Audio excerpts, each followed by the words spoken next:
Hello student, welcome back to the AKD classes. आज हम पढ़ने वाले हैं parallel plate capacitor with dielectric, यानी कि पैरेलल प्लेट कैपेसिटर में completely dielectric medium field है, तो उस केस में पैरेलल प्लेट कैपेसिटर का कैपेसिटेंस कितना होता है। इससे पहले प्रीवियस लेक्चर में आप लोगों ने देखा है कि पैरेलल प्लेट कैपेसिटर का कैपेसिटेंस कितना होता है, तो आप कॉन्सेप्ट को समझने के लिए आप पिछले लेक्चर में जाकर देख सकते हैं। यहाँ हमने क्या माना है कि एक पैरेलल प्लेट कैपेसिटर माना है जिसके एक प्लेट पे हमने पॉजिटिव चार्ज दिया, जिससे दूसरी प्लेट पे नेगेटिव चार्ज इंड्यूस्ड हो जाता है। आप देखेंगे इन दोनों प्लेट के बीच का डिस्टेंस d है और पहली प्लेट पे यानी पॉजिटिव प्लेट पे जो सरफेस चार्ज डेंसिटी है वह प्लस सिग्मा है, नेगेटिव प्लेट पे surface charge density minus sigma है। इनके बीच का इलेक्ट्रिक फील्ड है E नॉट, हमने सपोज किया है, जिसका डायरेक्शन है प्लस से माइनस की तरफ। तो यहां हम देखेंगे electric field between the plate of parallel plate capacitor, तो E नॉट बराबर हो जाएगा सिग्मा अपान एप्सिलॉन नॉट। इसको हम जानते हैं। इसके बाद चूंकि इलेक्ट्रिक फील्ड हमें पता है, दोनों प्लेट के बीच इलेक्ट्रिक फील्ड पता है और डिस्टेंस पता है, तो पोटेंशियल भी ऑटोमेटिक क्या हो जाएगा, इन दोनों के बीच में पोटेंशियल डिफरेंस भी सेटअप हो जाएगा। तो वो क्या हो जाएगा, V equal to E not D,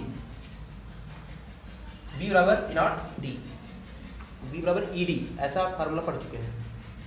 इसके बाद कैपेसिटेंस की अगर बात करें तो capacitance of parallel plate capacitor C बराबर, ये भी हम पढ़ चुके हैं, आप प्रीवियस लेक्चर में जाकर देखेंगे तो हमने बताया है C बराबर होता है epsilon not A upon D, या हम इसको C नॉट मान लेते हैं, epsilon not A upon D. ऐसा पैरेलल प्लेट कैपेसिटर में जो कैपेसिटेंस का फार्मूला होता है, ये यहाँ तक तो हम ऑलरेडी पढ़ चुके हैं प्रीवियस लेक्चर में। आज हम देखेंगे इसमें कोई डाइलेक्ट्रिक मीडियम फील्ड है, तो चूंकि ये पॉजिटिव चार्ज है, पॉजिटिव प्लेट है और ये नेगेटिव प्लेट है, इस पॉजिटिव चार्ज और नेगेटिव चार्ज, पॉजिटिव चार्ज से नेगेटिव चार्ज के डायरेक्शन में इलेक्ट्रिक फील्ड सेटअप है। उस इलेक्ट्रिक फील्ड की वजह से उस डाइलेक्ट्रिक मीडियम के जो मॉलिक्यूल्स होंगे वह क्या हो जाएंगे, पोलराइज्ड हो जाएंगे। तो जो पॉजिटिव चार्ज होंगे उस पे जो है इलेक्ट्रिक फील्ड के डायरेक्शन में फोर्स अप्लाई होगा, और जबकि नेगेटिव चार्ज पे इलेक्ट्रिक फील्ड के अपोजिट डायरेक्शन में फोर्स लगेगा। तो आप देखेंगे, मान लीजिए यहाँ पे मॉलिक्यूल्स हैं डाइलेक्ट्रिक मीडियम के,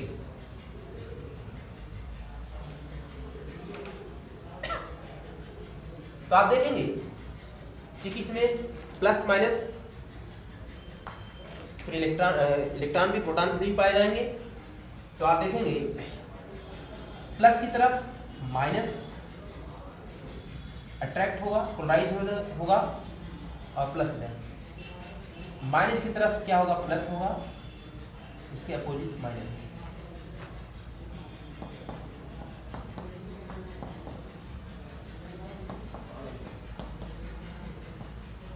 तो आप देखेंगे माइनस चार्ज और प्लस चार्ज का जो सेंटर है वह एक दूसरे से डिस्प्लेस है। माइनस चार्ज का सेंटर प्लस चार्ज की तरफ और प्लस चार्ज का सेंटर नेगेटिव चार्ज की तरफ डिस्प्लेस है, अर्थात इस इलेक्ट्रिक फील्ड की वजह से डाइलेक्ट्रिक मीडियम के जो मॉलिक्यूल्स हैं वो पोलराइज हो जाते हैं। तो आप देखेंगे तो इस पॉजिटिव प्लेट की तरफ नेगेटिव चार्ज की लेयर और नेगेटिव प्लेट की तरफ एक पॉजिटिव चार्ज की लेयर इकट्ठा हो जाती है, फॉर्म हो जाती है। आप देखेंगे अर्थात एक प्रकार से यह भी एक नेगेटिव प्लेट और ये एक पॉजिटिव प्लेट की तरह व्यवहार कर रही है। तो यहाँ पे एक फील्ड प्लस से यानी प्लस से माइनस की तरफ से टप हो जाएगा, जिसका डायरेक्शन हम मान सकते हैं EP, यानी इलेक्ट्रिक फील्ड या polarisation, electric field by polarisation. Polarisation की वजह से जो इलेक्ट्रिक फील्ड प्रोड्यूस होती है वह है प्लस से माइनस की तरफ डाइलेक्ट्रिक मीडियम में। तो यहाँ पे हम देखेंगे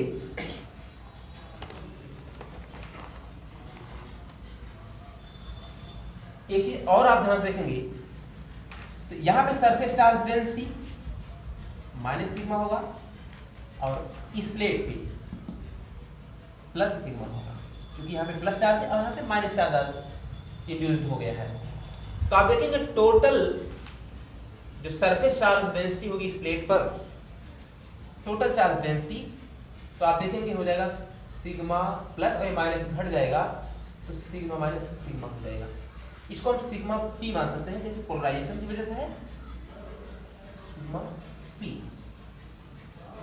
तो या इस नेगेटिव प्लेट पे टोटल सरफेस चार्ज डेंसिटी क्या होगा, तो आप देखेंगे ये माइनस सिग्मा है और ये प्लस सिग्मा पी, तो टोटल हो जाएगा minus sigma plus sigma P. तो आप ध्यान से देखेंगे अगर हम माइनस को कॉमन कर लें हो जाएगा माइनस सिग्मा, माइनस कॉमन कर लेंगे तो यहाँ हो जाएगा माइनस सिग्मा पी। तो कहीं न कहीं सरफेस चार्ज डेंसिटी में कमी आ रहा है, सिग्मा में से सिग्मा पी घट गया, इसमें भी सिग्मा में से सिग्मा पी घटा हुआ है। तो इस प्रकार से तो ये हमें टोटल सरफेस चार्ज डेंसिटी पता हो गया जब भी पैरेलल प्लेट कैपेसिटर में डाइलेक्ट्रिक मीडियम फील्ड हो। तो इस केस में हम निकाल सकते हैं इलेक्ट्रिक फील्ड। जो इलेक्ट्रिक फील्ड होगा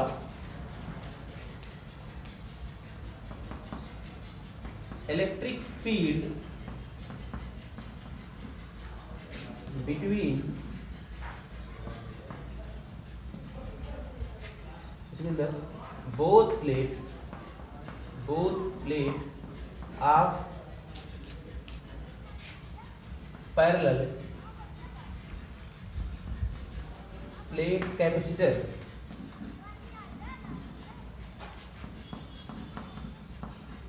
with dielectric।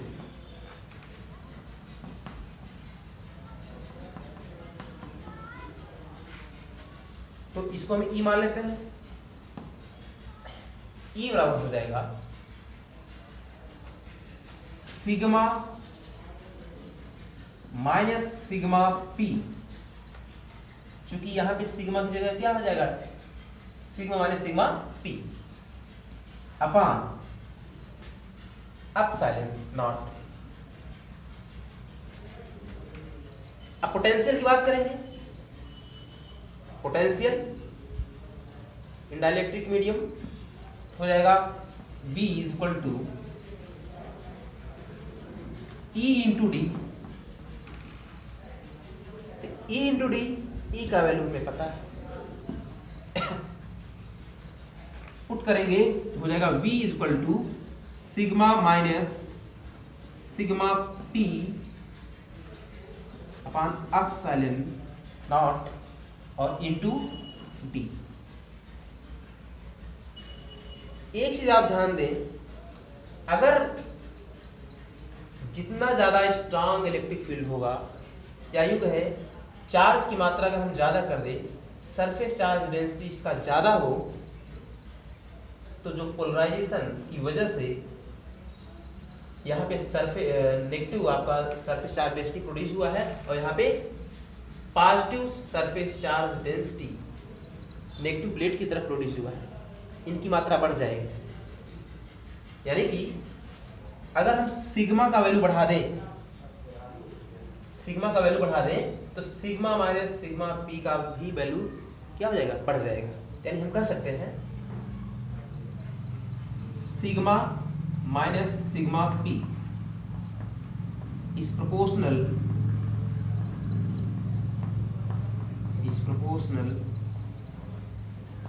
To sigma. यानी सिग्मा का मान अगर हम बढ़ा दें तो सिग्मा माइनस सिग्मा पी का मान भी ऑटोमेटिक बढ़ जाएगा। एक एग्जांपल समझेंगे, जैसे मान लीजिए ये सिग्मा का वैल्यू है इसमें, और इसमें सिग्मा माइनस सिग्मा पी। तो आप देखें, अगर मान लीजिए इसका हम यहाँ वैल्यू निकालेंगे, अगर ये सिग्मा का वैल्यू है, यहाँ पे हम मान लीजिए 10 मान लेते हैं,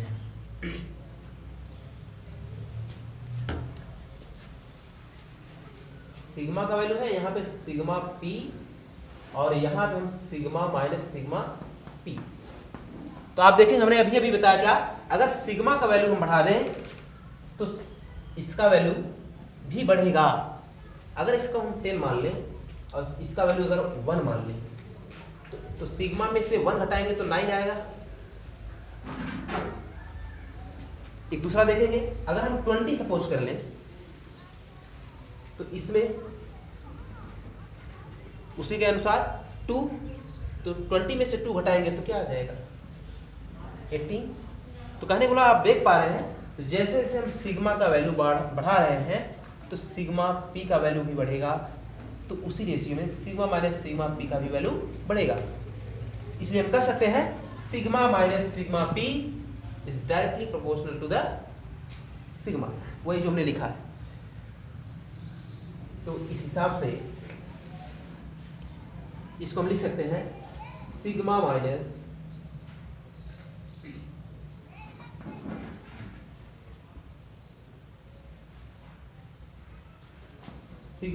sigma P is proportional to sigma.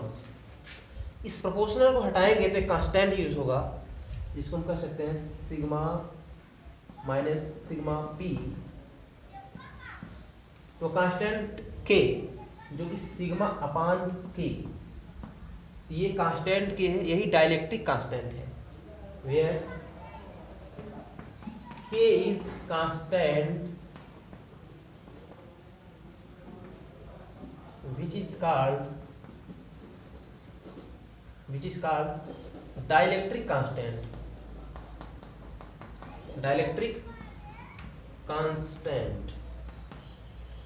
तो डाइलेक्ट्रिक मीडियम का एक के है, कांस्टेंट है। तो आप ध्यान से देखेंगे, v का वैल्यू हमें पता है, इसमें हम सिग्मा माइनस सिग्मा p का वैल्यू जो है पुट कर सकते हैं।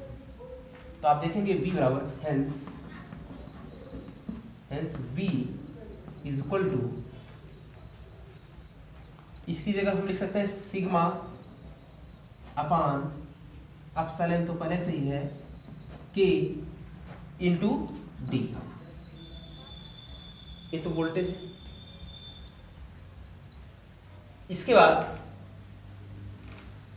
कैपेसिटेंस का फार्मूला हमें पता है, कैपेसिटेंस का फार्मूला ऑलरेडी हम जानते हैं, C बराबर होता है Q अपान V। तो अगर Q अपान V है तो हम वैल्यू पुट करेंगे, तो हो जाएगा C बराबर Q। यहाँ पे एक चीज आप ध्यान थोड़ा सा इसको और अगर हम लिख दे, सिग्मा बराबर होता है Q अपान A। सिग्मा बराबर क्या होता है Q अपान A। इसको हम लिख सकते हैं V equal to Q upon epsilon not K A into D. अब यहां पर हम V का वैल्यू इसमें पुट कर सकते हैं, V का वैल्यू पुट करेंगे, हो जाएगा Q अपान, यहां तो आप नोट कर चुके होंगे, इसको हम मिटा दे रहे हैं,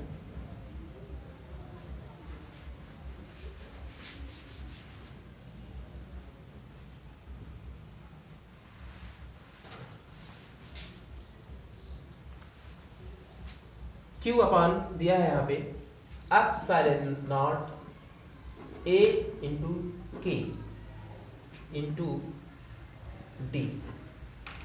तो Q से कैंसिल, तो C बराबर हो जाएगा, ये टर्म ऊपर चला जाएगा तो हो जाएगा एप्सिलॉन नॉट A इंटू के इंटू अपान डी। तो ये है पैरेलल प्लेट कैपेसिटर का कैपेसिटेंस जब इसमें कंप्लीटली डाइलेक्ट्रिक मीडियम फील्ड हो, तो उस केस में जो कैपेसिटेंस का फार्मूला होता है एप्सिलॉन नॉट ए इंटू के अपॉन डी। तो आप ध्यान से देखेंगे, जब भी कोई मीडियम नहीं था या एयर था या वैक्यूम था, उस केस में हम इलेक्ट्रिक कैपेसिटेंस फाइंड आउट कर चुके हैं, प्रीवियस लेक्चर में आप लोगों ने देखा होगा।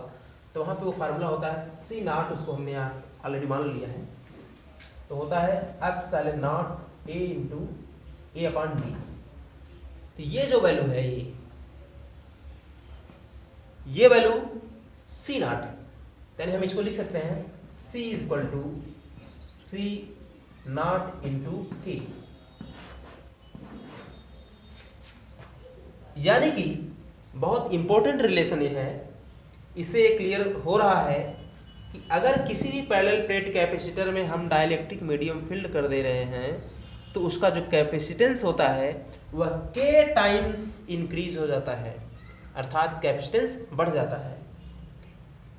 तो कहने का मतलब यह है कैपेसिटेंस जो होता है वह एरिया, प्लेटों के बीच का एरिया, अगर एरिया बढ़ा दें तब सी का मान बढ़ जाएगा। कैपेसिटेंस का मान ए, डाइलेक्ट्रिक कांस्टेंट का मान जितना ज़्यादा होगा तब पर भी इसका मान बढ़ेगा। प्लेटों के बीच का डिस्टेंस जितना ज़्यादा होगा कैपेसिटेंस उतना ही कम होगा। तो ये कहने का मतलब यहाँ से हम देख रहे हैं, तो इसको हम लिख सकते हैं C upon C not equal to K. तो यहां तक नोट करेंगे, फिर आगे चलते हैं।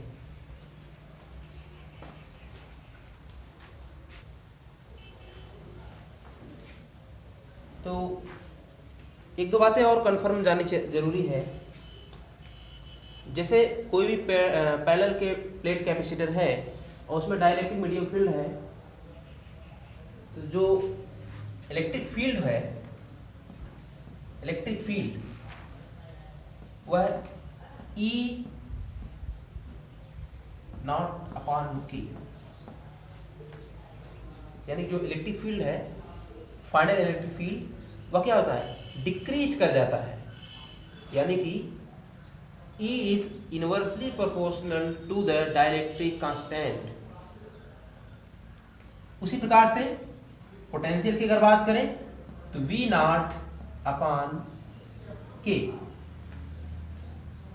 पोटेंशियल जब मान लीजिए यहाँ पे एयर था या वैक्यूम था, कोई डाइलेक्ट्रिक मीडियम नहीं था, उस केस में जो पोटेंशियल V नॉट होता है।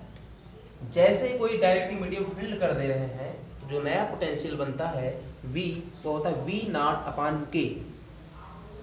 तो कहने का मतलब है अलग अलग मीडियम है, अलग अलग उसका डाइलेक्ट्रिक कांस्टेंट होगा, तो उस ढंग से जो फाइनल पोटेंशियल होगा वह चेंज हो जाता है, हो जाएगा।